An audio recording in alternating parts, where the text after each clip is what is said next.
Hi, ഇന്ന് എൻ്റെ ബ്രദറിൻ്റെ മാരേജ് ആയിരുന്നു. ബ്രദർ ഇത് ഈ ഒരു നിമിഷം ഒരുപാട് ഞങ്ങൾ ആഗ്രഹിച്ചതാണ്. എനിക്ക് ഇപ്പോഴും അവനെ വിശ്വസിക്കാൻ പറ്റുന്നില്ല. അവൻ്റെ കല്യാണം അവനിപ്പോഴും ചെറിയൊരു കൊച്ചിനെ പോലെ എനിക്ക് തോന്നുന്നത്. എനിക്ക് കല്യാണമൊക്കെ ആയി ഇത് ഒരുപാട് ആഗ്രഹിച്ചിരുന്ന കാര്യമാണ്. പക്ഷേ എന്നാലും ഇപ്പോഴും എൻ്റെ ഉള്ളിൽ അവനൊരു ചെറിയ കുട്ടി തന്നെയാണ്.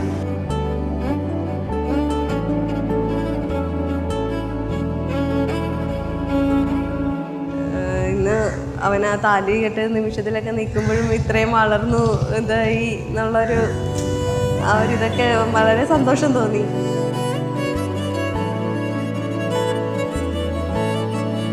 ഞങ്ങളുടെ കല്യാണം കഴിയുന്ന ടൈമിൽ അവന് 5ാം ക്ലാസ്സിൽ പഠിക്കുകയാണ്. ഇതേപോലെ എൻ്റെ ഇളയ മോൻ്റെ അതേ ഹൈറ്റേ ഉള്ളായിരുന്നു. അന്ന് എന്നെ മാലയിടാൻ വേണ്ടി അവൻ ഒരുപാട് കഷ്ടപ്പെട്ട് അവിടുന്ന് നമ്മുടെ കൺമുന്നിൽ വളർന്ന അവനിപ്പോൾ ഒരു കല്യാണ ദിവസം വരെ എത്തിയിരിക്കുകയാണ്. അവൻ്റെ మదిలోనమిదిలి నీయూసుల సందిట కాలాన్ని మరిచానుగా పదిలంగా ఉంటూ ഗന്ധാല കൗകിട. എവിടെ ഞാൻ യാത്ര ചെയ്യാലും എൻ്റെ സാരിത്തുമ്പെ പിടിച്ച് ഇങ്ങനെ നോക്കും. അമ്മ യാത്രയിൽ ഇറങ്ങണതൊക്കെ അവന് എന്താ പറയാ, എനിക്ക് പറയാൻ കിട്ടുന്നില്ല അവനെ പറ്റി. ഇന്നും അമ്മയെന്നും പറഞ്ഞുള്ള ഒരു കരികിഞ്ചി നന്നു ചേരാവാ പരവശമേ കരിగే తొలి అనుభవమే ఎనకే మునివేళ తగిలెంతకే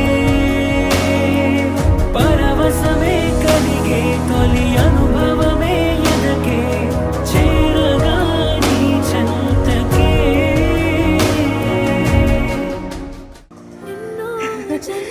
രാഹുൽ ചേട്ടനെ പരിചയപ്പെടുന്നതെന്ന് വെച്ചാൽ ഞങ്ങളുടെ വീടിൻ്റെ അവിടെ വെച്ച് ഞങ്ങൾ ആക്സിഡൻ്റലി ഒരു വട്ടം കണ്ടിട്ടുണ്ട്. പക്ഷെ ഞങ്ങൾക്ക് രണ്ടുപേർക്കും അന്ന് അറിഞ്ഞുകൂടായിരുന്നു ഞങ്ങൾ ആ പരസ്പരം കണ്ടതെന്ന്.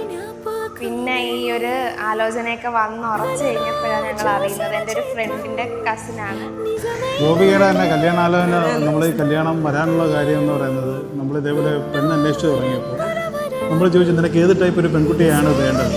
അപ്പോൾ എവിടുന്ന് ഒരു ഇൻസ്റ്റാഗ്രാമിൽ നിന്ന് തപ്പിപ്പിടിച്ചുകൊണ്ട് വന്നൊരു ഫോട്ടോയിൽ നിന്നാണ് ഈ കല്യാണം വരെ ആഗ്രഹിക്കുന്നതെന്ന് പറഞ്ഞു. അങ്ങനെ ആ ഫോട്ടോ പെങ്കൊച്ചിനെ തന്നെ നോക്കിയാലോ എന്ന് വിചാരിച്ചിട്ട് ഞങ്ങൾ ആ പെങ്കൊച്ചിനെ തന്നെ പ്രപ്പോസ് ചെയ്ത്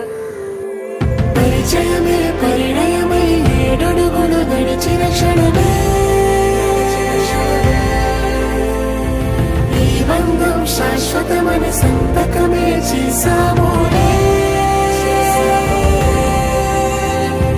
పరిచయమే పరిణయమే ఏడడుగులు నడిచిన క్షణమే ఈ బంధం శాశ్వతమైన సంతకమే చేసాము.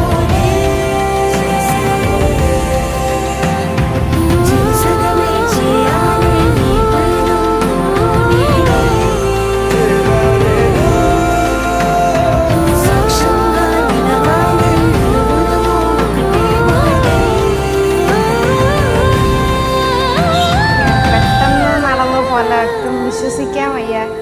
ഇങ്ങനെല്ലാം ഉറച്ചു കഴിഞ്ഞിട്ട് 2 വർഷം ഉണ്ടായിരുന്നു. അപ്പം ഇങ്ങനെ 2 വർഷം ഉണ്ടല്ലോ എന്ന് ഓർത്തിട്ട് ഇപ്പോഴേ കല്യാണമൊക്കെ കഴിഞ്ഞിട്ട് ഇവിടെ നിൽക്കുമ്പോൾ ഇത്രയും ഒരു 2 വർഷം പെട്ടെന്ന് ഓടിപ്പോയ പോലെ കുറേ സ്വപ്നം പോലെ പെട്ടെന്നായിപ്പോൾ എല്ലാം ഒരാഴ്ച 2 വർഷം സമയം ഉണ്ടായിരുന്നെങ്കിലും ലാസ്റ്റ് മൊമെൻ്റ് ഒരു 1 വീക്ക് കൊണ്ടായിപ്പോൾ എല്ലാം സെറ്റ് ചെയ്ത് ഓട്ടമായിരുന്നു. അപ്പം ഹാപ്പി.